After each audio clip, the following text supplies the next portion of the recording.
essa modalidade nova de trabalho que a gente criou na pandemia tem nos deixado muito ocupados. Tem nos deixado muito ocupados. A gente está disponível qualquer hora. Tudo online, é tudo, e as pessoas te mandam mensagem o dia inteiro e tu responde, está muito complicado. Tá? Microfones desligados, por favor, para que ela possa ter o direito de trazer todo o conteúdo para nós. E quem quiser pergunta, escreve no chat, ela responde quando vê, e em seguida não tem problema nenhum.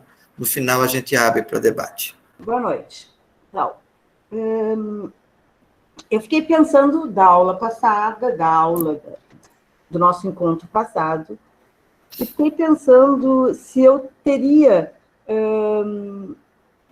transmitido para vocês o objetivo do porquê, se teria ficado claro o motivo pelo qual eu falei sobre os bebês, né? Eu falei sobre a importância da escuta da voz da mãe. Onde é que eu queria chegar com aquela fala sobre isso, sobre a importância da escuta da voz da mãe, considerando, então, né, que os bebês surdos não escutam. Então, eu não sei se eu conseguir, eu tenho essa dificuldade de ficar rodando na volta do assunto, eu não sei se eu consegui falar exatamente o que eu queria dizer. O que eu queria dizer é: a língua de sinais não dá conta da subjetivação de uma pessoa. Por que a língua de sinais não dá conta? Porque a língua nenhuma, por si só, dá conta.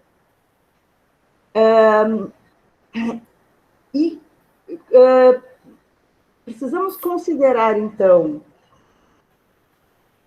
que existe essa questão da perda auditiva que é dada para uma criança que perde a audição no útero, né? Que ela nasce surda, que a perda auditiva ela é um obstáculo que o sujeito vai ter que vencer na sua constituição subjetiva. Então, por isso que falei tanto que a pessoa surda ela tem um instrumento a menos que a pessoa ouvinte para aprender o mundo. Isso não quer dizer, ou quer dizer, mas não há problema em que se diga isso, né? E é preciso que a gente enfrente isso enquanto profissional que trabalha, para que a gente possa dar conta daquilo que as pessoas precisam, daquilo de como entender e como trabalhar e como ensinar. Então, pensando que a língua é um instrumento e que o sujeito usa a língua para apreender o mundo, usa a escuta, o sujeito surdo vai ter que aprender o mundo através somente do olhar. E é aquilo que um colega perguntou, eu não me lembro mais quem foi, no último minuto perguntou, mas como é que é a pulsão invocante no sujeito surdo? Entendendo como pulsão um conceito psicanalítico, que em algumas traduções está traduzido por instinto, mas que não é instinto que Freud trabalha, seria esse limite entre o psíquico e o físico. É aquilo do físico que representa nos estímulos físicos representados no psíquico. Então, quando o colega pergunta, e a pulsão invocante, que é isso do chamamento, né? No surdo, como seria? Ele não tem? Não. A pulsão não é o objeto, o seio, a boca, né? A pulsão a pulsão é diferente, né, do ouvido, no caso. A pulsão invocante no surdo a via da pulsão invocante é o olhar, assim como a pulsão escópica. Então, a pessoa surda teria no olhar essa pulsão, o bebê surdo, né? Teria que ocupar o olhar teria que ocupar essas duas funções para o bebê surdo. E aquele teórico que eu falei, aquelas duas pesquisadoras, dizendo que isso é custoso para o sujeito. É mais custoso, é mais trabalhoso, exige mais esforço. A gente pode pensar em energia. Despende mais energia o sujeito. Isso não tem a ver com mais fácil ou mais difícil, mas tem a ver com despender energia para aprender o mundo. Quem trabalha com crianças surdas vê isso. Então, eu queria colocar para vocês, nós falamos muito da Fiorella, e eu queria colocar para vocês, então, e que falamos também bastante do que seria uma mãe ouvinte com um bebê surdo, e uma mãe surda com um bebê surdo, uma mãe surda oralizando, né? Sinalizando, uma mãe surda que sinalize. E eu queria mostrar para vocês essa diferença importante na aquisição da linguagem dessa criança. Se os colegas puderem colocar o vídeo, esses videozinhos, dois videozinhos curtos que eu trouxe, que a gente poderia falar sobre isso. Dá para colocar, Alberi? Neil. Ó, essa mãe, eu não consigo identificar, eu não tenho se ela é surda ou ouvinte. Mas vejam a atenção que a criança, e nem que o bebê se é surdo ou ouvinte, a atenção que essa criança presta ao rosto da mãe.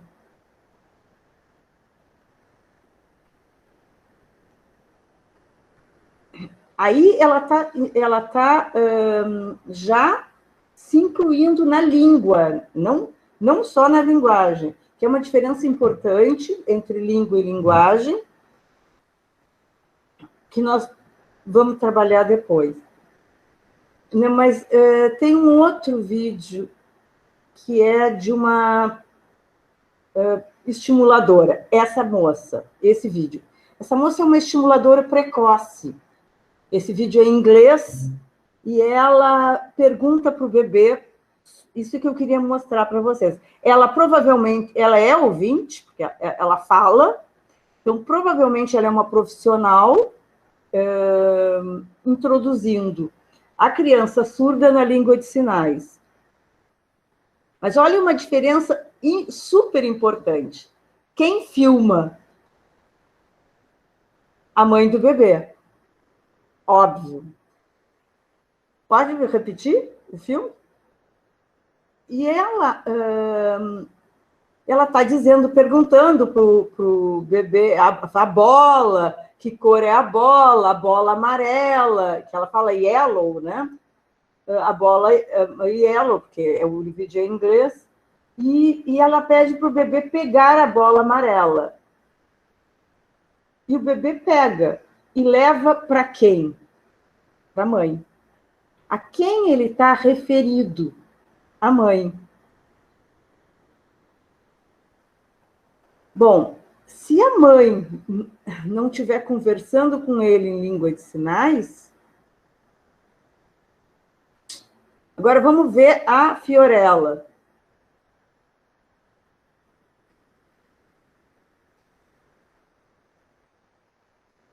Essa é uma distinção importante. criança que adquire a língua na relação com a mãe, ou a pessoa que faz a maternagem. Eu digo mãe, mas, na verdade, é a pessoa que faz a maternagem. Então, nós falamos bastante de Fiorella, aquela menina surda, com os pais surdos, né? Os dois pais.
Bom, pode interromper, porque a intenção do vídeo está dada, é mostrar isso, né? A diferença entre aprender a língua através se inserir na língua através da relação com a mãe e se inserir na língua através de uma relação com uma outra pessoa que faça um trabalho de estimulação precoce, mas que não seja do convívio e da maternagem com a criança. Aí, então, como estávamos falando, né, no encontro passado, em cima dos momentos críticos, e quando ele fala em momentos de risco e momentos críticos, são questões que têm que ser atentadas no desenvolvimento de uma pessoa surda. Momentos...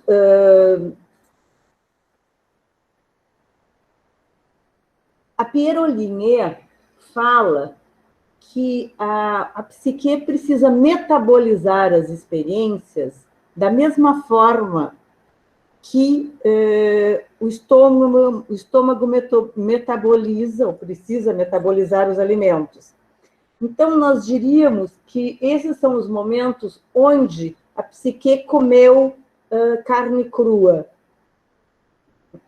Se nós formos fazer essa relação, usar essa relação da Pierre Olinier, seriam os momentos onde a psique tem que digerir essas coisas com mais cuidado, esses momentos, essas experiências com mais cuidado, com mais esforço. O primeiro momento, então, seria o primeiro ano de vida, e aí eu falei dos efeitos do diagnóstico de surdez no narcisismo paterno, no sofrimento, a ferida narcísica que o diagnóstico de surdez pode acarretar, no luto que os pais precisam realizar pelo filho idealizado. É claro que sempre vai haver, sempre o filho vai ser diferente do idealizado, porque idealizado é sempre melhor, mas nem todos os pais necessariamente vão precisar realizar luto. Às vezes, uma conformidade. Bom, falei também da questão da criança que fica surda. Aos 8 meses de vida tem a conscientização, em torno dos 8 meses, o Lacan fala do estágio do espelho, tem a conscientização de que a mãe é outro. O bebê não faz parte do corpo da mãe, isso na psique do bebê. A Melanie Klein fala da angústia dos 8 meses. Nesse momento, se vocês pegarem históricos de bebês, nesse momento sempre existe algo do físico, sempre é um exagero, mas assim, normalmente as crianças adoecem. E vários casos de crianças, de pessoas surdas, houve nesse momento a perda auditiva. E essa perda auditiva, nesse primeiro ano de vida, principalmente nesse momento, pode ser sentida como, para o bebê, como algo que a mãe quis imputar a ele. Que a mãe desejou que lhe acontecesse um sofrimento extremo. E isso pode acarretar nessa criança, nesse bebê ou nesse adulto, uma depressão. Na minha prática, a melancolia é um sintoma bem comum em pessoas surdas. Eu falei isso no primeiro momento, então, e aí, hoje, eu quero me atentar ao segundo momento que o Benoit fala como segundo momento crítico. Então, a outra... eu estou falando carne crua, porque eu me lembro que uma vez eu comi num restaurante alemão uma carne crua com ovo. Não era árabe, não era um quibe cru. Era uma comida alemã, tinha um nome que eu não me lembro. E foi muito difícil digerir aquilo. Então, o segundo bolo de carne crua que a psique do sujeito surdo terá que digerir, então, o segundo momento crítico na vida de uma pessoa surda é a orientação linguística. E aí, as questões relativas à escolha dos pais daquilo como eles vão educar o filho, né? E aí, eu acho até a palavra educar já fica estranha. Vão introduzir o filho em que modalidade de língua? Então, eu escolhi hoje ler com vocês um texto, ler e ir comentando um texto que eu escrevi. Se tu puderes sair...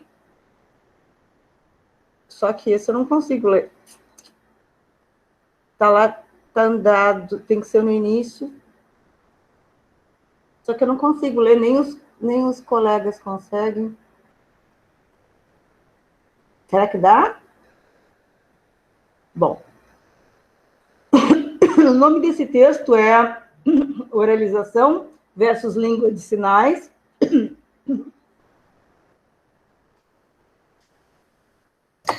Professora, a senhora está conseguindo visualizar direitinho? Eu estou. Pronto. Naquela outra versão que estava com a letra maior, eu conseguia. Pronto. Eu vou colocar em modo de leitura e vai ficar grande. Aí vai começar do lado esquerdo, do meu lado esquerdo, e vai para o direito, e vai passando as páginas, assim, as letras vão ficar maiores, e a senhora vai conseguir ver, tá certo? Será? Será que eu consigo mesmo?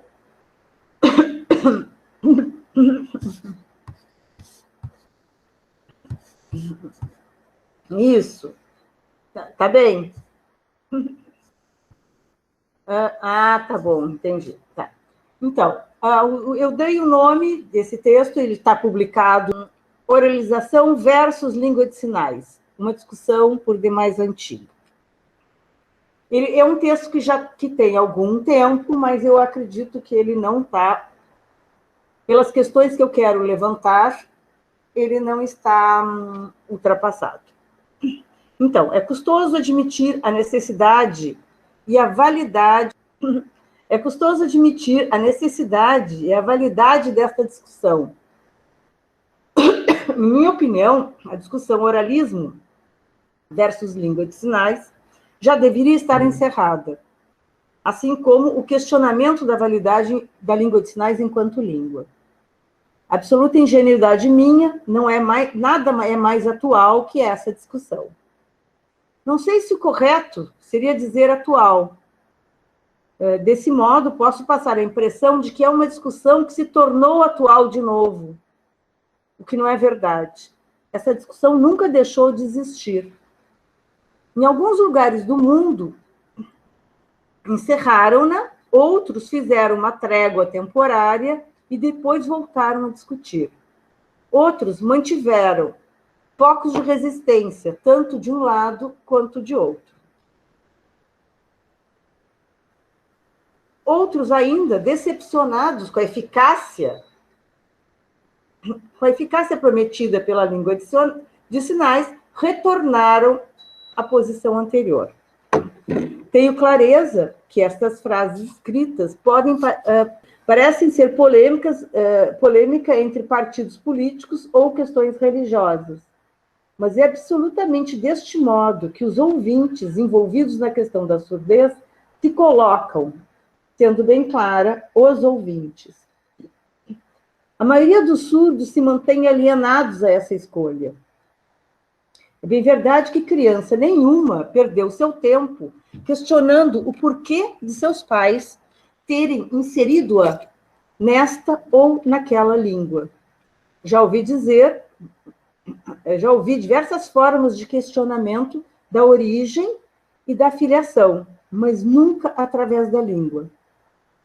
Salvo em alguns poucos surdos, depois de anos de oralização, que entram em contato com a língua de sinais.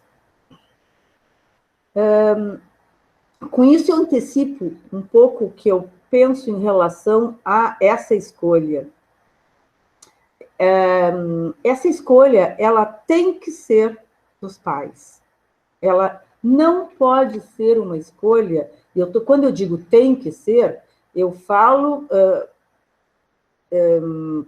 olhando, me direcionando para a subjetividade do sujeito surdo, né? Da criança surda. Pensando nessa subjetividade. Por quê?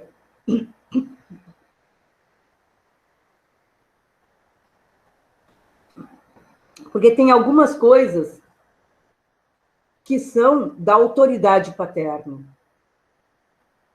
Decidir, por exemplo, em caso de imigrantes, que língua eles vão falar dentro da sua casa.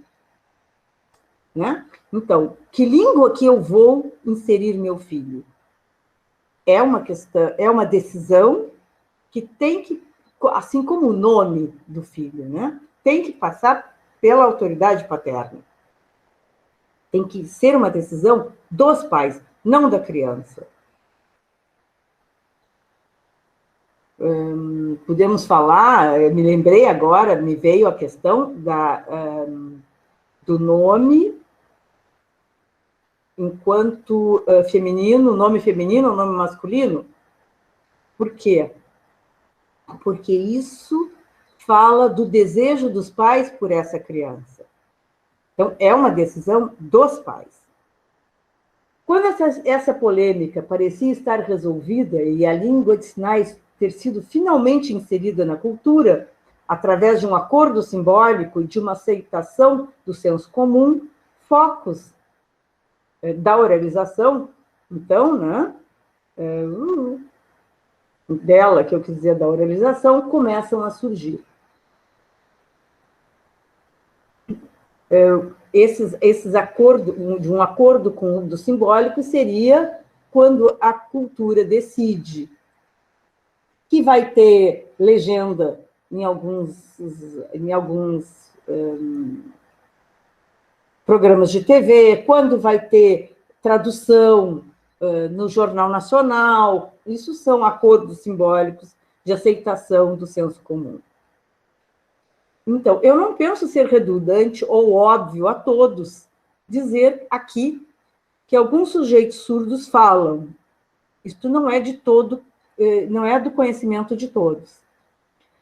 Através de trabalho fonoaudiológico, que se chama oralização, é possível fazer as pessoas surdas falarem. O sucesso dessa empreitada vai depender seguramente da dedicação do sujeito e da família, do desejo implicado nessa tarefa e, principalmente, do grau da perda auditiva. Quanto menor, mais fácil repetir o som.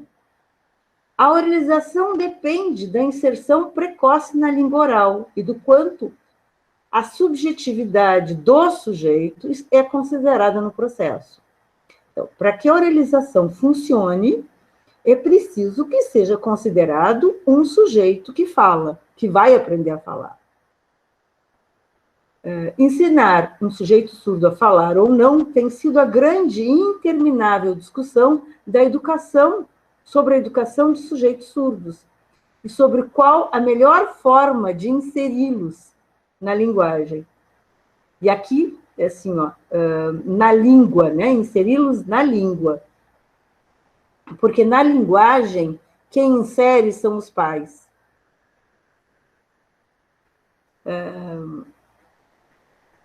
Fazendo uma distinção entre língua e linguagem.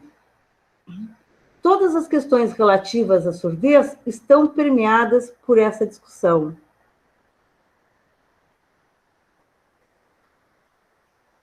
Sim, sim, Albérico, quando eu estou dizendo em falar, eu estou usando aqui, nesse texto, a voz. Usar a fala, usar a língua. Porque eu falo sinalizar. Usar a fala, a língua de sinais como sinalizar. Para fazer essa distinção, né? Todas as questões, o que não quer dizer que a língua, que a voz do surdo não seja através da língua de sinais.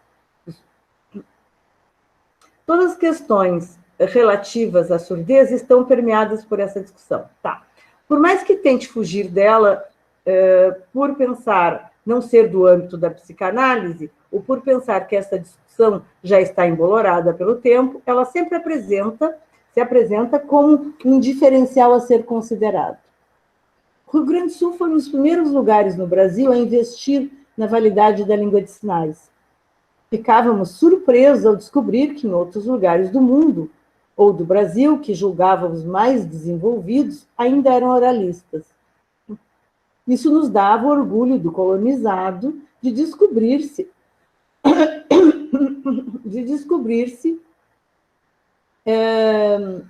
mais esperto que colonizador, mais politicamente correto, mais nobre e desprendido.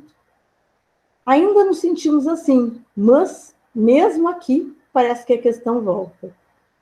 Após anos de oralismo, isto é, de uma visão reparadora da surdez, deu-se poucos anos para a língua de sinais.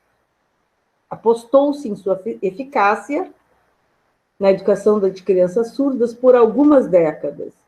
Poucas demais, poucos estudos feitos, poucas pessoas habilitadas, um número pequeno de surdos chegando somente agora ao 3º grau e profissionalizando-os, e até mesmo os professores surdos. Tudo aquilo que sabemos necessário para esta língua tenha sua eficácia ainda não foi realizado.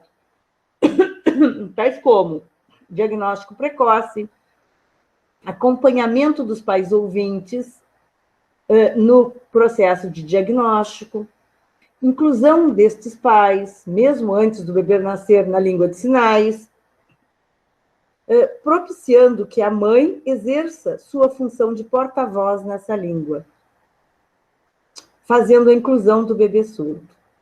Profissionais competentes nessa língua, professores surdos, adultos surdos, envolvidos na educação da criança e, principalmente, e o mais importante, a devida inclusão simbólica da língua de sinais.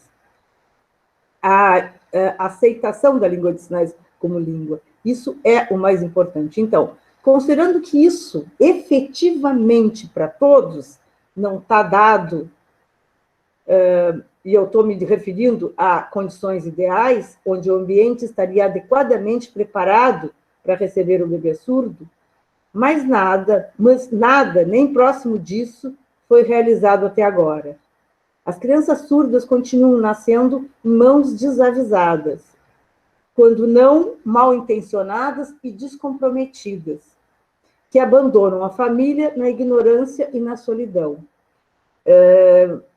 Eu digo mal intencionados porque estava falando dessa questão de uma disputa política que se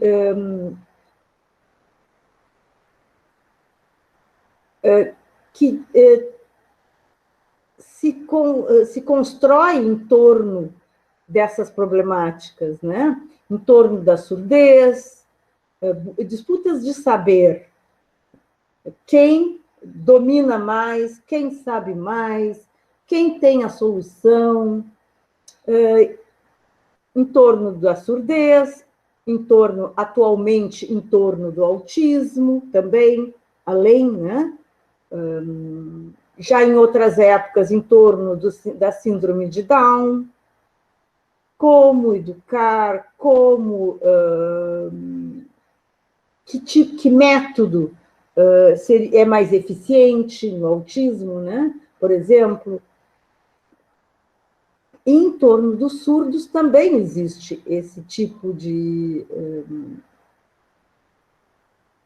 disputa teórica, de intervenção. Bom, mesmo com tudo, mesmo que todas essas condições para que a língua de sinais faça o efeito necessário, e eu estou falando de sujeitos surdos, filhos de pais ouvintes, mesmo que essas condições não tenham sido dadas, eu acho, volta um pouquinho, se volta a fazer falar. Eu refiro, agora pode pular, por favor, ao atendimento que a maioria dos bebês surdos e pais recebem na hora do nascimento e de um possível diagnóstico de surdez, da falta de esclarecimento sobre as possibilidades dos sujeitos surdos. Esses pais não recebem o esclarecimento suficiente. Esse André Maynard está aqui a referência dele, é um psicanalista francês que trabalha com surdez, tem vários livros escritos. Pode ser lembrado na tentativa de explicar por que sempre há um retorno à oralização e por que é tão difícil aceitarmos definitivamente a língua de sinais. Segundo ele, a lógica do paradigma deficitário oralista está impregnada na nossa cultura desde o Congresso de Milão. Eu imagino que as pessoas, a maioria aqui, que está envolvido com surdez, saiba o que é Congresso de Milão, mas quem não sabe, é um congresso de 1880 que determinou que as crianças surdas deveriam ser oralizadas. A conclusão desse congresso. E essa lógica ela foi transmitida aos pais no anúncio do diagnóstico da surdez pelos profissionais responsáveis. Por tal razão, a língua de sinais, além das questões que sua diferença provoca, é dificilmente assimilada pelos pais. Então, o Maynard diz que essa lógica impregnada estabelecida lá pelo Congresso de Milão, ela está impregnada nos profissionais que atendem os pais. E essa lógica é transmitida para os pais na hora do diagnóstico. E, além disso, as diferenças, né? As questões que a língua de sinais provoca na sua diferença, isso a torna dificilmente assimilada pelos pais. E ele diz que, no fundo, nós somos todos oralistas, porque resistimos à diferença que uma outra língua impõe. Podemos pensar em um paralelo com o racismo estrutural. Nós somos estruturalmente oralistas, porque a cultura predominante é ouvinte, diferentemente do que diríamos da questão racial, né? Então, nesse paralelo que eu estou fazendo, do que a gente fala que é racismo estrutural, eu estou dizendo que nós somos oralistas estruturais. A nossa tendência é sempre ver a língua de sinais como algo diferente, em função daquilo que vem da cultura, aquilo que está na gente, que organiza a cultura, que estrutura a cultura. Esta posição, além de refletir a filosofia da cultura vigente, também traz em si uma questão subjetiva e inconsciente. Ela é tão bem aceita pelas famílias porque pode vir ao encontro de um desejo já existente de não tirar o filho desse lugar de objeto de metódicos cuidados. Então, o Maynard diz que oralizar o filho coloca o filho nesse lugar de quem necessita metódicos cuidados, naquilo que ele chama de risco do excesso, apoiado na Olinier. A Olinier falou, eu acho que eu lembro, vocês lembram que eu falei, que ela diz, né, que existe uma violência primária exercida pelos pais na constituição do bebê, necessária e fundamental, que ela chama de violência primária, porque é necessária e fundamental, que é aquilo que a mãe faz quando diz: ai, tá chorando porque tá com fome, tá chorando porque tá com dor de barriga. Então, ela diz do corpo, ela diz o que o bebê sente. Isso a Pinheira diz que é uma violência primária, ela chama de violência primária, e ela diz que é fundamental para a constituição do sujeito. Mas, então, a Pinheira, falando da mãe do psicótico, ela diz que a mãe do psicótico exerce uma violência secundária, que é uma violência excessiva, que o sujeito já não precisa mais, mas ela continua exercendo. Por exemplo, uma criança de 8 anos que a mãe dá banho na criança, que a mãe limpa a bunda da criança. Uma criança de 5 anos que a mãe limpou a bunda já é. Então, essa seria uma violência secundária, porque é uma imposição que a mãe exerce ao corpo e à criança, onde a criança não precisa mais. E aí, esses cuidados metódicos, o risco do excesso, essa expressão, esse conceito, significa isso, né? Aquilo que o sujeito não precisa mais, mas os pais continuam exercendo. E que a oralização provoca a necessidade disso. Para oralizar uma criança, é preciso uma criança surda, é preciso muita dedicação. E quem trabalha com crianças surdas em escola, por exemplo, não só na clínica, vai encontrar milhares de exemplos disso que eu estou falando, de mães que excedem no cuidado com esse filho. Eu lembro que... me lembro de uma cena, tentando dizer para a mãe de um rapazinho surdo de 15 anos que ele já era capaz de ir sozinho para a escola, que ela não precisava levá-lo, ficar na porta da escola esperando a manhã inteira, e depois para depois levá-lo para casa, que ele podia ir sozinho. E eu não conseguia explicar isso para a mãe. Eu saio na escola e paro numa esquina, porque o sinal mudou, e vem vindo um cachorrinho pequenininho, e ele para na esquina, olha para um lado, olha para o outro e atravessa. Isso eu nunca mais esqueci, faz muitos anos, porque assim, eu quase fui lá e busquei a mãe e disse: olha aqui, ó, se um cachorrinho pode aprender a olhar para os lados, por que tu imagina que o teu filho não seja capaz de aprender isso.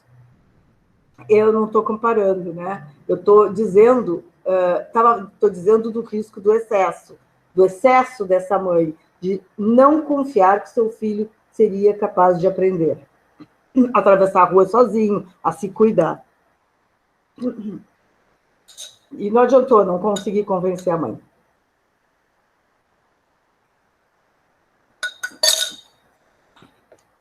Tem vários exemplos disso. Todo mundo conhece de mães que se excedem nos cuidados por conta da surdez. A oralização, principalmente da forma que vem sendo realizada, exige muito mais a presença materna. Isto se torna justificativa para as mães ficarem presas aos seus filhos surdos. Desde vários séculos, os estudiosos têm se dividido entre ensinar a criança surda a falar através do que se chama oralização, proibindo a língua de sinais, ou deixar que a criança entre em contato com a comunidade surda.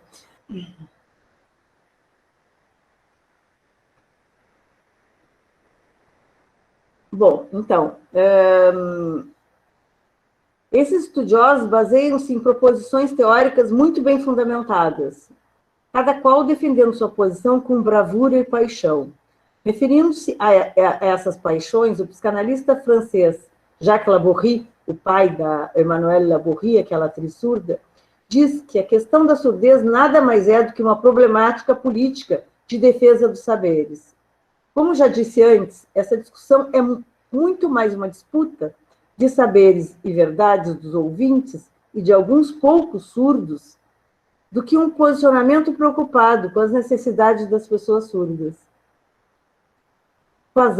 Michel Poisat, então, coloca que a expressão apropriação da linguagem pela criança é mais adequada que a aquisição da linguagem ou desenvolvimento da linguagem, sendo mais justo ainda falar de apropriação do sujeito pela linguagem, para sublinhar a que ponto o lugar da linguagem é o outro com letra maiúscula, o outro primordial, o grande outro, que é uma teorização lacaniana. E o quanto esta ascendência do significante sobre o sujeito é cheio de consequências para ele. Jerusalinski diz, né, segundo ele, que mesmo que a criatura humana nasça com uma disposição na sua aparelhagem orgânica para funcionar no campo da linguagem, ela não nasce com a linguagem pré-estabelecida.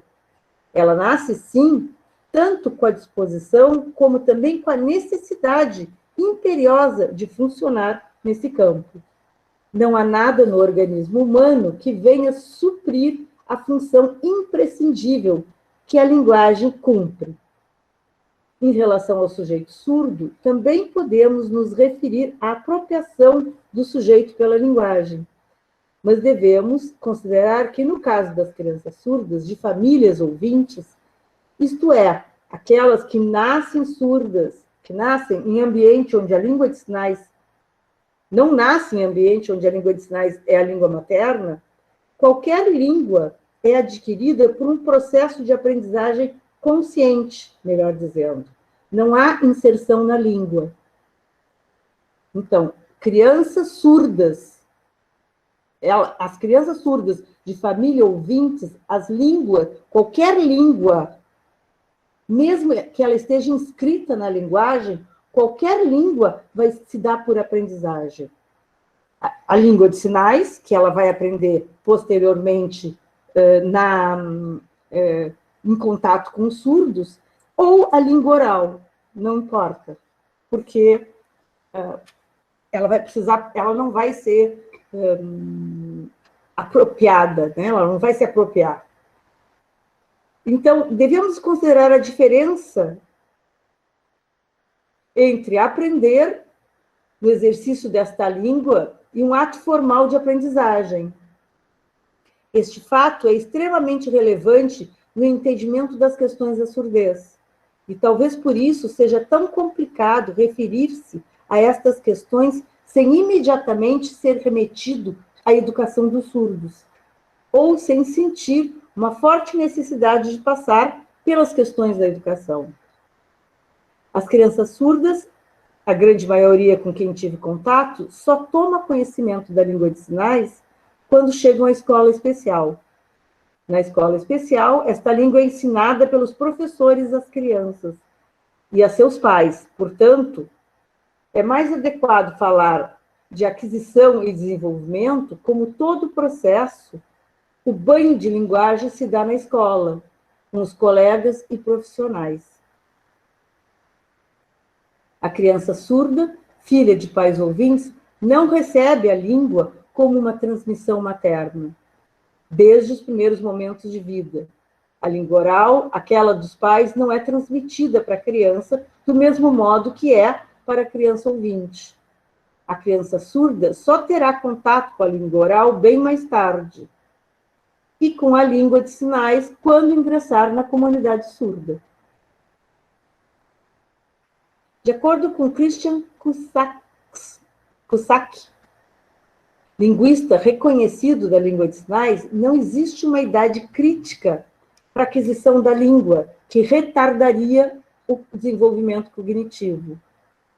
Ele não concorda que as crianças que não foram confrontadas com a língua de sinais antes dos 3 anos apresentaram perda no processo de pensamento, se comparada às crianças de pais surdos. Então,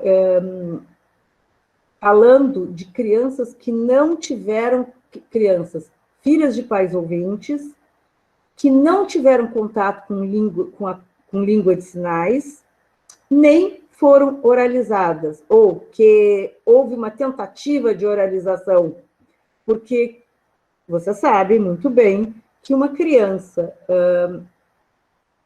nascida surda profunda, não consegue oralizar antes dos... Na minha prática, 10 anos. 6, 7, 8 anos. Ela não consegue ter uma língua razoável, suficiente de comunicação.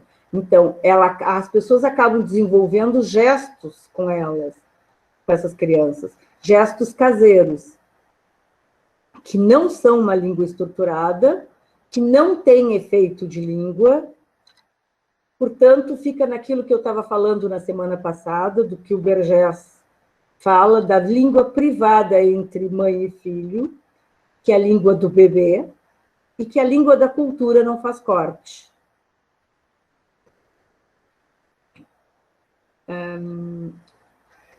Bom, o autor supõe que este ponto de vista é radical e argumenta que existem diferentes formas que não só as vias linguísticas, onde o sentido do mundo se desenvolve. Existem os saberes que não são ditos, que não são explicitados, assim como os saberes inconscientes e os saberes do registro afetivo. Nem tanto o mar, nem tanto a terra, diria um velho marinheiro. Nossa experiência nos comprova que o acesso tardio à língua traz prejuízos cognitivos ou de processos de pensamento, mesmo que exista inserção na linguagem. Há conhecimentos que necessitam da língua para serem adquiridos. Qual a utilidade do saber inconsciente ou do saber dos afetos se ele não pode ser falado? E aí, no caso, esse falado é o falado da língua de sinais e é o falado da língua oral, tá? É aquilo que é transmitido. Uma das questões da clínica com sujeitos surdos é porque os sujeitos... vocês sabem que a psicanálise trabalha com aquilo que é colocado em palavras, né? Com a fala. É isso que o Freud fez. Botou uma mulher no divã e diz, fale tudo que lhe vier à cabeça, sem esconder nada. Para que na fala ele pudesse acessar ao núcleo de fantasia que adoecia a pessoa. Aí lá, a paciente dele, que ficou paralítica, não caminhava, ninguém sabia por quê, ela não tinha nenhuma afecção orgânica, aí ela vai falando, vai falando, vai falando, vai falando, até que ela conta para o Freud da questão da morte do pai, né? E que isso que tinha paralisado as suas pernas, a culpa. Esse é um trabalho na clínica com adultos surdos. É o trabalho de fazer com que, não só com adultos surdos, com qualquer adulto, mas principalmente com os adultos surdos, conseguir que eles consigam colocar esses afetos em palavras. Estou me lembrando de uma moça, agora, né, uma moça que eu atendo, que tenta me falar do que ela sentiu em relação ao marido,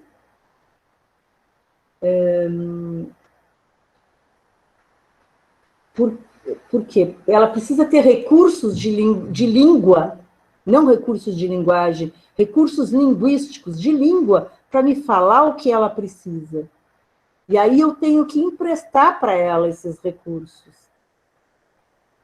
Me lembro de um tempo que os surdos falavam nervoso, usavam o sinal de nervoso para todos os sentimentos. Era uma gama de sentimentos enormes e eles só tinham o recurso do sinal de nervoso.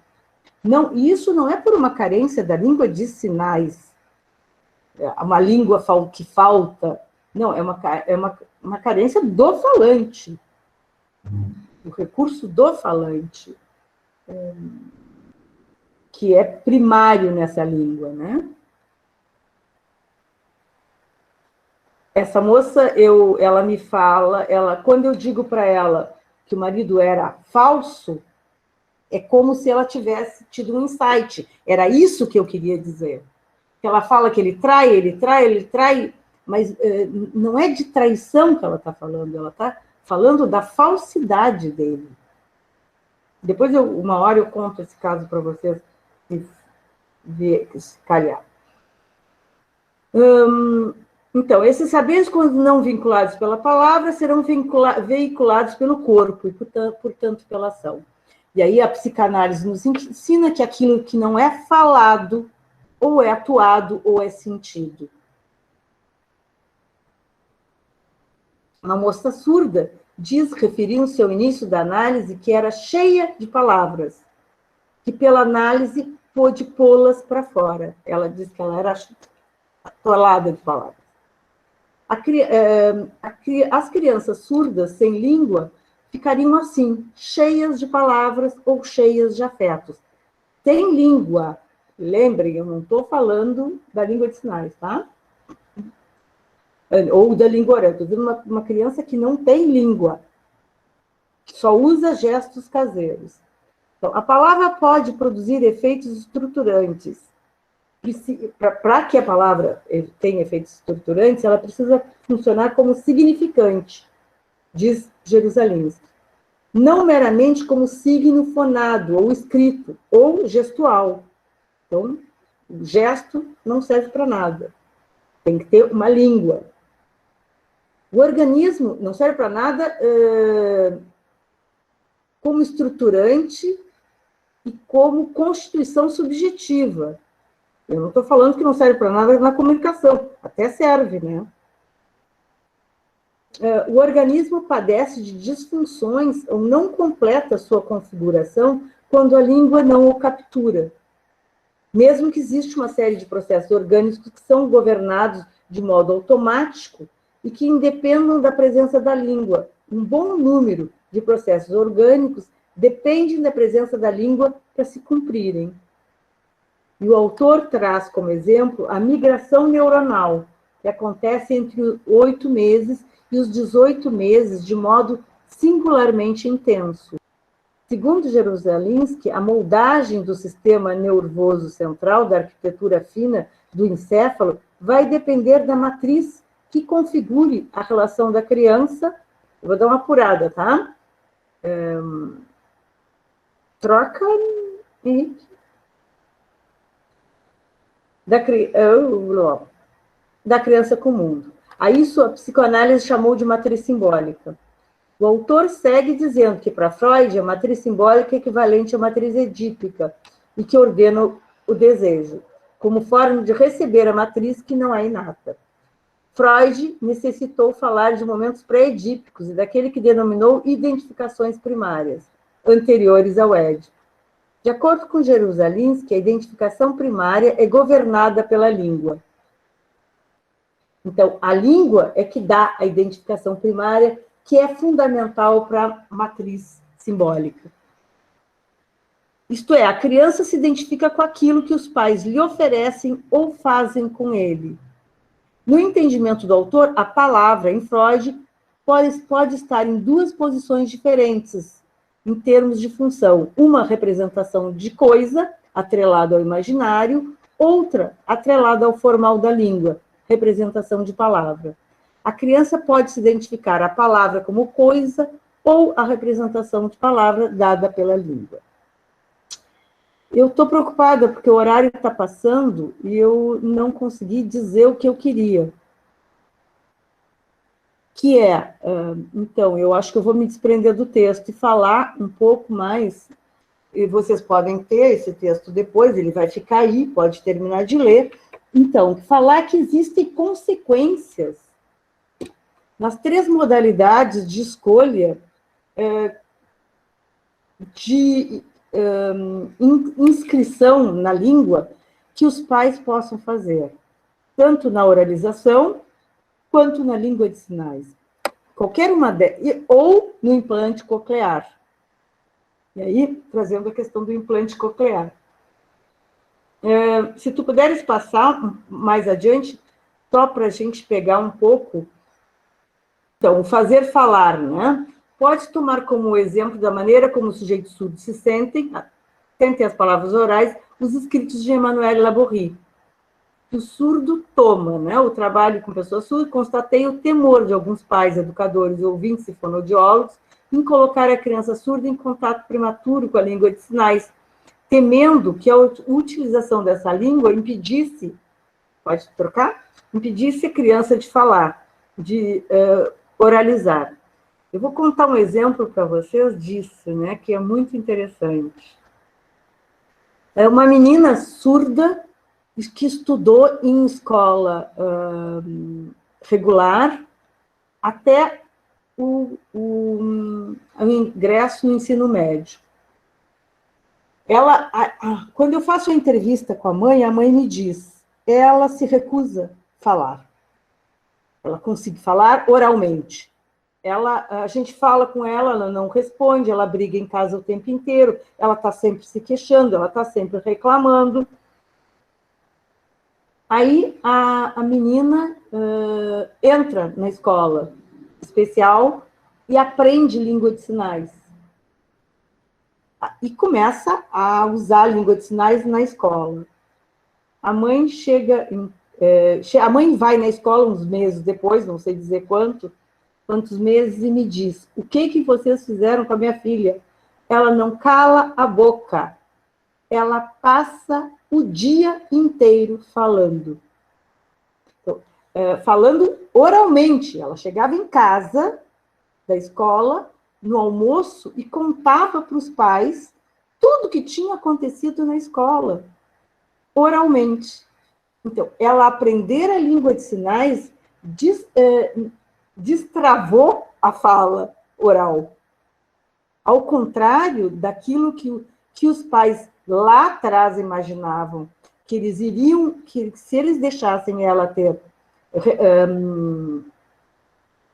contato com pessoas surdas, ela não iria falar. Se ela aprendesse a língua de sinais, ela não iria falar. E o que a gente sabe é que a língua de sinais ajuda na oralização.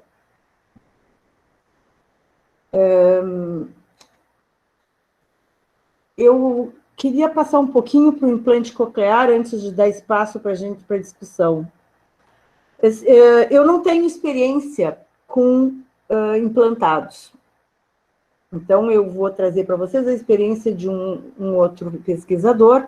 Eu não tenho experiência porque quando eu tentei me aproximar da Hospital de Clínicas aqui em Porto Alegre, que faz implantes. Eles me pediram uma pesquisa, só que eu tinha que provar que o implante funcionava na pesquisa. E aí eu disse que eu não ia fazer isso. Eles vão começar uma pesquisa provando já com a intenção de provar que aquilo funciona, é a história da cloroquina, né? Não. Isso não é assim, não se faz pesquisa. Então, essa moça, Sophie Bergmer, ela está terminando a tese de doutorado dela em Paris. E ela diz que o implante coclear é uma intervenção cirúrgica que modifica a posição do sujeito ser no mundo. Que ele passa de surdo a ouvinte. O surdo de nascença, ela diz que o surdo de nascença constrói um eu-corpo surdo, que é esse conceito do Anzier, que é a representação da imagem de seu corpo. Então, que a representação da imagem do corpo de um sujeito que nasce surdo é de um corpo surdo. É um corpo que é surdo.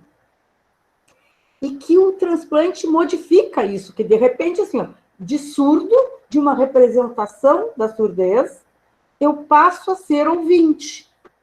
E que isso causa um estranhamento. E que isso deixa o sujeito com um estranhamento muito difícil dele lidar. Que o primeiro momento de vida, a surdez constitui um elemento fundamental no seu eu-corpo, o que pode não ser para aqueles que se tornaram surdos. O sujeito que fica surdo, ele não tem essa representação do seu corpo como um corpo surdo. Então, ela se pergunta, naqueles que nasceram surdos e que procuram um implante coclear, que desejo governa? Se esse caminho que leva alguém que nasceu surdo a procurar um implante, se esse caminho não é um desejo conduzido... se é um desejo... se é um caminho conduzido por um desejo unicamente dele, mas se não é uma demanda da cultura, dos profissionais de reabilitação, da medicina ou dos pais. Ela está questionando e ela está trabalhando com adultos ou crianças mais velhas que procuram o implante. Adultos e jovens que procuram o implante. Então, o que ela diz é que esse desejo é um desejo dos profissionais de reabilitação, da medicina, dos pais, mas não do sujeito. E que quando a pessoa faz o implante, ela, depois de implantado, que é essa virada, eu de surdo passo ouvinte, isso causa um estranhamento psíquico, um desreconhecimento do seu corpo. Em alguns casos, isso é tomado como uma aniquilação de outras possibilidades de ser no mundo surdo, de uma identificação com esse mundo. O ato se impõe sobre o corpo, esse ato que se impõe sobre o corpo vem do outro primordial. O jovem surdo encontra, então, quase sem filtro, o desejo dos pais por seu próprio corpo. E ele parece ter que esse ato de buscar o implante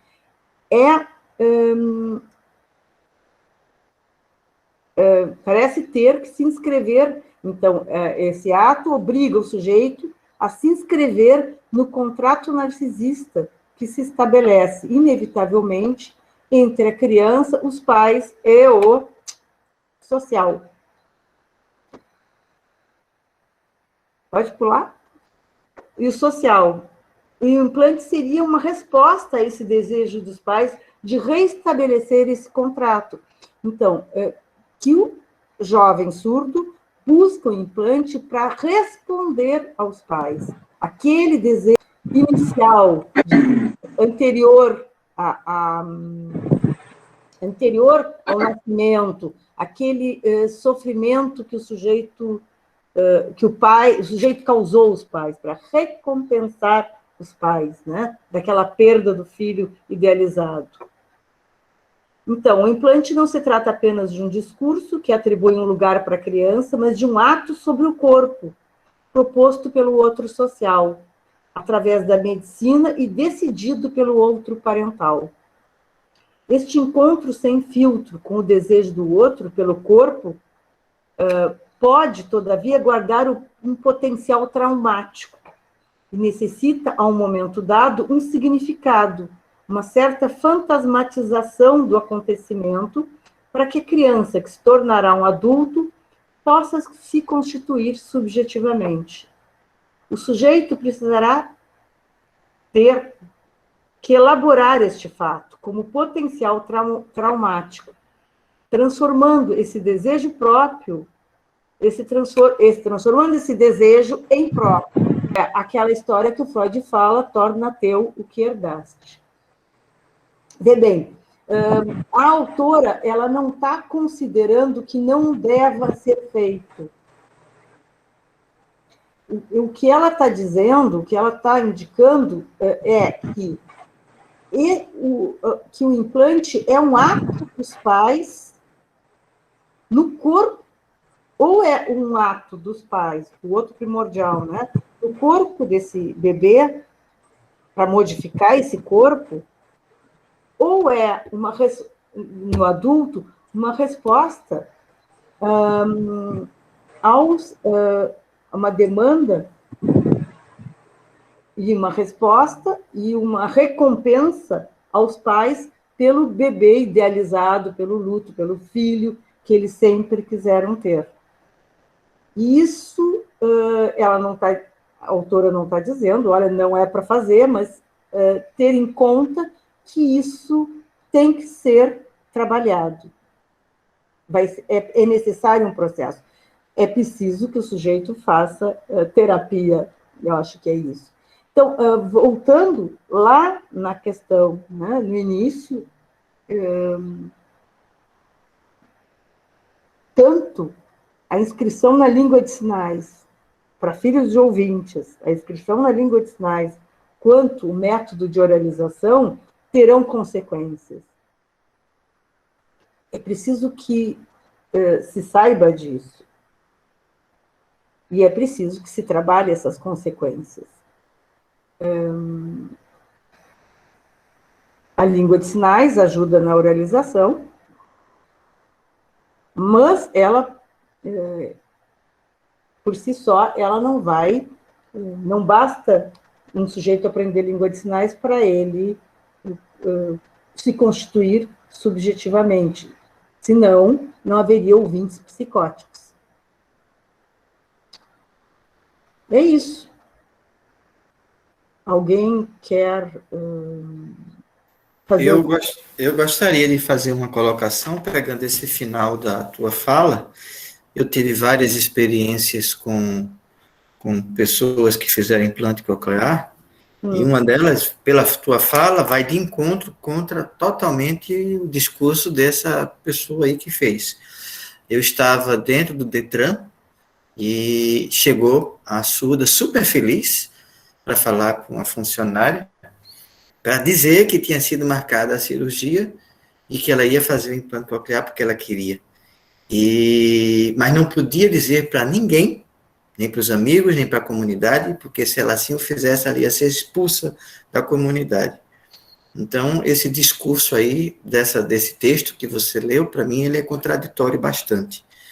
Porque muitos surdos querem, inclusive eu tenho, eu não vou citar o nome deles aqui, eu saí colocando aqui no meu fulano tal, que fizeram implante, mas permanece só cá, mas na hora de trabalhar com os surdos e dar as aulas e fazer o que? Escutar. Então, ele está conseguindo navegar nos dois ambientes, sem ter que carregar esse trauma de satisfazer a questão da construção paterna. E essa menina do Detran foi para mim super forte. O que ela fala é de ordem inconsciente, Luiz. Ah, tá. E ela não fala, ela não está falando da vontade. O que ela está falando é que, afinal, se eu estou dando conta da minha vida com língua de sinais, e se eu estou inserida no mundo, na comunidade surda, o que é, porque ela é psicanalista, então ela se pergunta, o que efetivamente faz alguém ir buscar um implante? Bom, e aí ela responde, o que faz alguém ir buscar um transplante não será, é uma pergunta, né? Não será uma tentativa de reparar a surdez, né? De voltar a uma normalização, ser alguém normal, ser alguém normatizado. Não sei, eu não tenho essa experiência clínica, mas acho que faz sentido, para mim faz sentido o que esse texto diz. Não posso falar mais do que isso. Agora, vamos pensar em termos de bebê, né? Em termos de criança pequena. E aí eu não tive tempo, e eu transmiti para vocês um vídeo, um documentário que eu gosto muito, que acho muito atual. Adriano, só um minutinho, eu já te passo a palavra, tá? Que é Som e Fúria. É um documentário americano, eu acho que, não sei se alguém já conhece, já deve ter visto, que é um documentário americano onde há uma discussão entre língua de sinais e implante coclear. É uma família, a família tem um filho surdo, adulto, e uma filha ouvinte. Esse filho surdo é casado com uma surda e tem uma filha surda de 5 anos. A ouvinte é casada com um ouvinte e tem um bebê surdo. Nasce o bebê surdo. E eles começam a discutir ali na família. O documentário não se posiciona, ele só mostra a questão. Eles começam a discutir a validade do implante coclear. Então, a ouvinte quer fazer implante no seu bebê surdo. A menina surda, filha do casal surdo, quer fazer o implante. Então, os pais surdos começam a recorrer a escolas de surdos para conversar com as crianças implantadas. E eles discutem isso na família, porque os pais surdos não querem que a menina faça o implante. E tem uma cena muito interessante que o surdo pergunta para a irmã ouvinte por que ela quer fazer implante no filho surdo, no bebezinho. E ela diz, eu quero para que ele estude em escola comum, regular. E ele pergunta, por que tu queres que ele estude em escola regular? Tu não acreditas em escola de surdos? E ela se enrola, e ele diz, tu está dizendo que eu sou burro, porque eu estudei em escola de surdos, que tu é mais esperta do que eu? Então, é uma discussão nesse nível, sobre a validade do implante. Muito interessante, eu sugiro que quem não conhece, que veja, porque levanta muito bem essa discussão da comunidade surda, do que é ser surdo e conviver com ouvintes, da menina querendo por que ela quer ouvir, por que ela quer o implante. Eu não vou contar o que acontece no final. E isso, né? Quem vai estar aí no link, quem vai decidir sobre implante ou não são os pais. E os pais devem decidir isso. É dever deles, é responsabilidade deles decidirem sobre se essa intervenção será feita ou não. Adriano, por favor.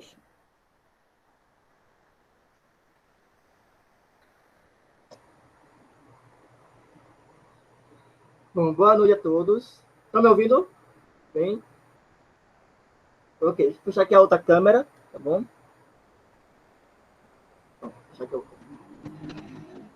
Bom, pessoal, eu fiz aqui as anotações, porque não ia lembrar das questões de decorrer da aula.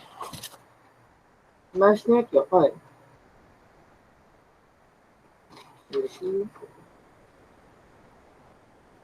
Primeira questão que eu vejo toda essa temática sobre a surdez, que até hoje, né, qualquer reunião, qualquer conversa sobre isso, há um atrito pelas ideologias que ainda coexistem, né? Tem oralismo, conceitual, bimodalismo, bilinguismo, ou seja, é cada um querendo defender uma tese o que é certo e a receita correta, né? Então, veja o seguinte, a questão é, em muitos discursos, há de fato uma demonização à oralização devido à decisão do Congresso de Milão de 1880, né? Até que ponto a oralização é prejudicial para o surdo, para a família e a sociedade? Da mesma forma, podemos enquadrar a língua de sinais para isso? Pela via da psicanálise? Complementando a questão. Vivemos num período em que essas filosofias, no caso, elas uma disputa eterna de quem é a melhor para o surdo. É possível enquadrar uma filosofia, cientificamente falando, como a melhor para o surdo e a família, né? E até que ponto é um erro ou acerto uma família ouvir a criança aprender línguas de sinais ou querer que ela seja oralizada, já que a decisão é da família do que deve ser usado em casa ou não. Eu não consegui ler o texto todo, mas lá pelas tantas, eu trago o seguinte exemplo.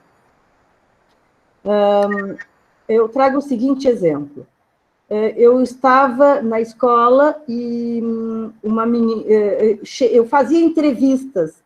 Na escola que eu trabalhava, eu fazia entrevistas. Desculpe que tem uma pessoa me ligando aqui, está me chateando. Eu fazia entrevistas na escola que eu trabalhava. A entrevista de quando a criança chegava na escola. Então, todas aquelas entrevistas iniciais de quem veio, quem não sei o quê. Bom, chega uma moça, feliz da vida, de mão dada com uma mocinha, né? Com seu pai. E a mãe usava sinais com a menina. E o pai falava com ela. E eles, uma família muito alegre e muito descontraída. E ele não sabe língua de sinais, né? Porque era pecado não saber língua de sinais. E eu pergunto para ele, eu vejo que a sua esposa, lá pelas tantas, né? Eu vejo que sua esposa sabe língua de sinais. O senhor nunca quis aprender? Ele olha para mim e me diz assim, eu sou pai dela. Ele era uma pessoa de interior, né? Ele me olha e diz assim, eu sou o pai dela. Ela tem que me entender. E ela riu e disse, eu entendo ele. O que eu aprendi nesse caso? Que está para além da língua. Que a família, que o sujeito fala. Que não é só a língua que vai dar conta, exatamente o que tu está... A decisão é da família, isso tem que ser feito no seio familiar e relativo ao desejo dos pais. Esse pai, ele tinha uma excelente relação, essa moça estava super bem posicionada subjetivamente, ele tinha uma excelente relação com ela, e ele não falava língua de sinais. Ela falava, mas ele não. Então, não é determinante, não é só isso. É necessário que a relação entre o sujeito e os pais não tenha sido rompida, que esses pais se envolvam na educação desse filho, que esses pais consigam se comunicar com esse filho. E às vezes, ali, e que eu vou falar na próximo encontro, não vai ser no próximo. No próximo nós vamos falar sobre aprendizagem, mas quando falarmos sobre adolescência, dos efeitos da língua de sinais na adolescência. São muito importantes, muito graves, em muitos casos. Efeito da língua de sinais na família, né?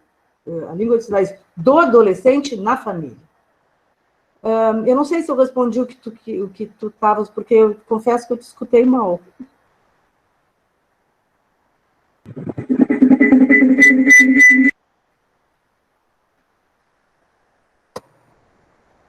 Bom, conseguiu responder, assim, de fato. Porque o que eu gostaria de saber é essas questões todas causadas pelas discussões ideológicas, filosóficas, de modalismo, bilínguismo, visão total e oralização. Porque o que eu vejo é o seguinte, existe uma importância na oralização, muito grande. Porém, todo esse universo que os surdos criam, né, dentro da comunidade cultura surda, é demonizar o oralismo. E que eu não vejo razão para isso, porque, de fato, foi um erro, de fato, que aconteceu no jornalismo, não. Foi um erro, entendeu? Colocar somente isso como solução. Porque não tem como dar uma receita pronta para um problema mundial. Não tem como isso, entendeu? Essa que eu gostaria de saber. Porque aqui, todas as outras, bicho comum. Bacana, legalzinha para o surdo, e a oralização é tão criticada, tão... É que a oralização...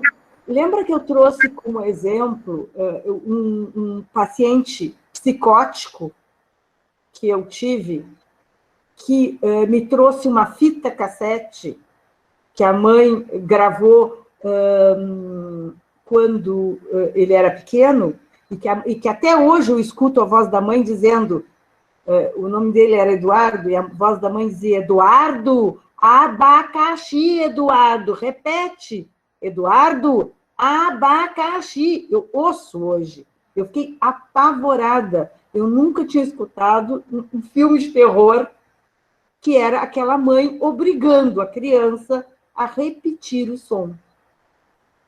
Então, a gente está falando de oralização e oralização, de trabalho fonoaudiológico e de trabalho fonoaudiológico.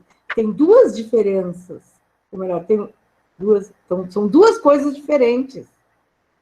Um trabalho fonoaudiológico bem realizado, levando em consideração o sujeito, levando a língua oral a ele, de uma forma lúdica, inserida no contexto dele, trabalhando as suas questões, considerando o sujeito que está ali, e não um treinamento,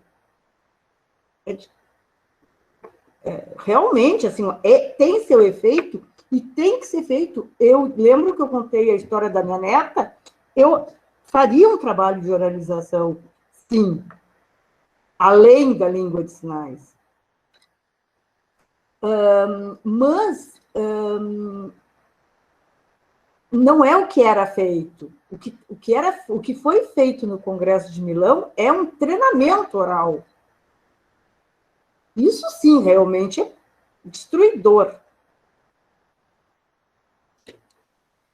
E que é o que era feito até uns anos atrás, né? Hoje em dia tem casos e casos, né? É aquela coisa de bota a mão aqui e repete. Não, né? Não é isso. Lúcia, por favor.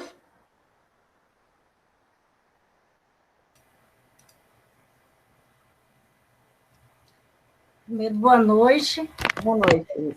Cristina, um prazer falar com você. Nós já conversamos por Facebook. Ah, é?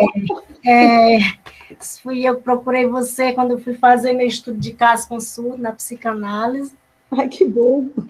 Eu estou até com ele aqui, que é a clínica psicanalítica no contexto visoespacial. Aí usei uma metáfora, mãos que falam, olhos que escutam. E quando eu vi, minha amiga me mandou esse... Desculpa, só contextualizar, é porque, assim, eu tenho essa história, e eu fiquei muito feliz de estar aqui com vocês. Me envia, não tem como me enviar? Tu tem por e-mail o teu trabalho? Tem, depois me envia, por favor. Tá.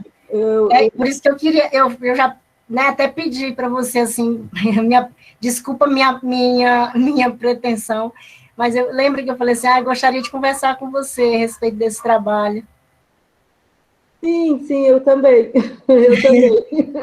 Então, eu leio e a gente conversa, tá? Tá. Eu tenho que fazer alguma correção de ordem ortográfica, de digitação mesmo, e aí eu envio para você. Tá, pode, eu gostaria muito obrigada. Tá. Porque eu fiz minha primeira formação em 2006, né? Aí eu trabalhava com surdos na Secretaria de Educação, e quando aposentei, eu voltei para a Escola de Psicanálise para fazer estudo de caso com surdo, e aí eu estou atendo surdos, né? Enfim, só porque a fala do Adriano, eu vou fazer uma pergunta, Adriano. Você convive com surdo?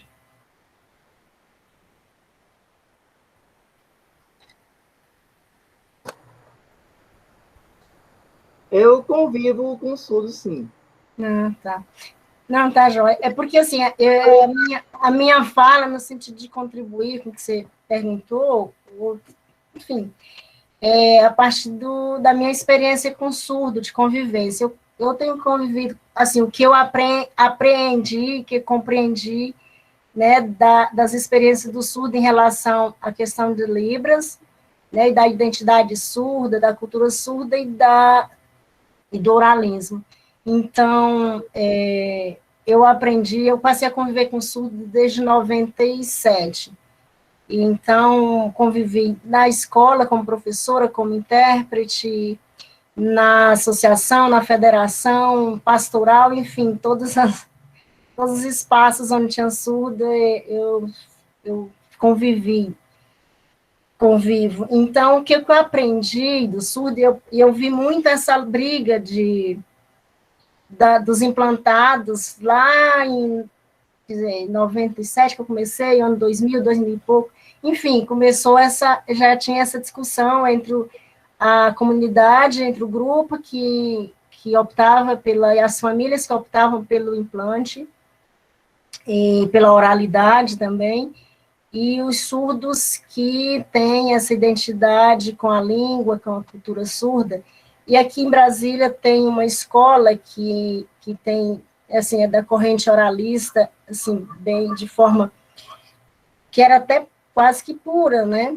E os surdos, aprendi dos surdos a respeitar no seguinte sentido: eu não entendo como demonização, né? Porque os surdos que eu convivo são surdos que passaram pelo processo de oralização de uma forma muito, não posso dizer, muito opressora.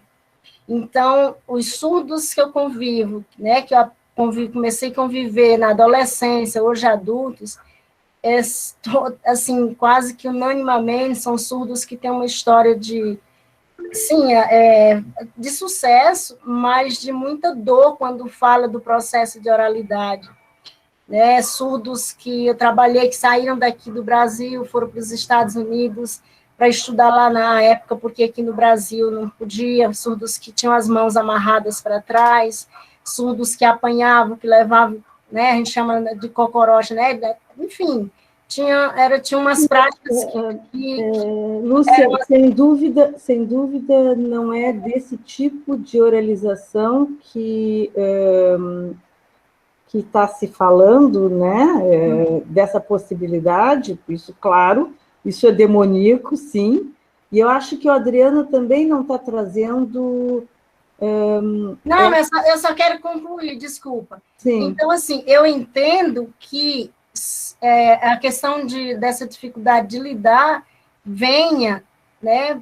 Hoje a gente já tem a gente tem uma outra realidade. Mas eu acho que não é só isso, não é só por isso. Não, esse é um aspecto, por isso que eu estou falando, eu comecei falando da minha experiência, que eu entendi a partir da experiência de surdos que tiveram essa experiência, não estou trazendo Sim, porque tem uma outra questão também que a gente pode levantar, que a gente vai levantar mais adiante, que é também a questão da comunidade. A questão narcísica da comunidade. Sim. O que fica como uma... que agora eu estou chamando da questão narcísica, mas de uma particularidade só minha, que forma grupo, que faz identificação, né? Pode fazer grupo, pode formar identificação, que pode fazer com que eu me reconheça no outro, o meu time. E isso também dá margem para que a língua se torne tão importante. Sim. Né? Exatamente. E os surdos, e eles também, assim, por mais que tenham passado pelo processo de oralização, e tem essa convivência, essa fala que, inclusive, a professora registrou da moça que entende o pai, mas, de uma forma geral, também a partir da minha experiência, claro, não posso falar, né, do olhar do outro, posso falar, assim, tanto em termos de convivência, né, que a minha convivência, ela é muito mais no grupo de surdos que ouvintes, né, então, é que, por mais que fale, há um grupo bem grande, né? Claro, os surdos aqui a gente entende, chama a comunidade de surdos oralizados e surdos usuários de Libras, e é que quando você começa a conversar, eles terminam entregando que são oralizados, que se comunicam com a família, mas no fundo gostariam, né, claro, os surdos que se identificam com língua de sinal, que gostaria de aprender. E eu trabalhei muito com surdo, que eles foram oralizados, e enquanto eles podiam, uma boa parte, assim, essa questão ela é empírica também, mas há registro disso, de que os surdos, quando eles se tornavam autônomos, eles procuravam a comunidade. E eu trabalhei muito com surdos que procuravam a comunidade para aprender língua de sinais, porque enquanto eles não tinham autonomia, eles ficavam, né, na opção dos pais, mas quando eles já têm autonomia, se tornam jovens ou adultos autônomos, eles terminavam procurando a comunidade surda para aprender língua de sinal. Sim, sem dúvida que isso...